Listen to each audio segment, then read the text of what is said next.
Kemeriahan malam final Pasanggiri Mojang Jajaka Kota Bogor 2019 sungguh terasa di Gedung Kesenian Kemuning Gading Kota Bogor Rabu malam. Ke-30 finalis yang bertarung di atas pentas mampu menjawab berbagai pertanyaan yang dilemparkan Dewan Juri. Dari ke-30 finalis ini, Hasan Abdul Hakim dan Rizka Nurhandayani akhirnya terpilih sebagai pemenang Mojang Jajaka Moka Kota Bogor 2019. Wakil Wali Kota Bogor Dedi Arahi menyebut hal ini merupakan tongkat estafet kesinambungan Duta Pariwisata Seni dan Budaya Kota Bogor. Selain itu diharapkan dapat mempresentasikan generasi muda Kota Bogor ke kancah yang lebih luas lagi. Hal senada dikatakan pula pesinetron Siran Sungkar yang turut hadir dalam perhelatan ini.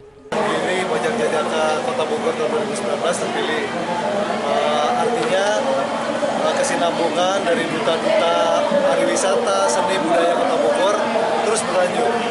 Untuk itu kita berharap mereka yang terpilih ini bisa merepresentasikan generasi muda Kota Bogor ke kancah nasional maupun dalam kegiatan-kegiatan yang ada di lingkungan Kota Bogor. Kali ini datang ke acara Mojang Jajaka, makin tahun makin bagus ya.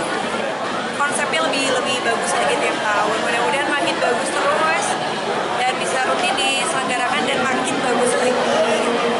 Ya mudah-mudahan bisa menginspirasi banyak dan bisa memperkenalkan Bogor lebih baik lagi. Atas kemenangannya ini, Hasan dan Rizka berhak mendapatkan 1 unit sepeda motor, uang pembinaan sebesar 3 juta rupiah, dan beasiswa 100% dari Sekolah Tinggi Pariwisata Sahid Jakarta. Dari Kota Bogor, Herman Bons melaporkan.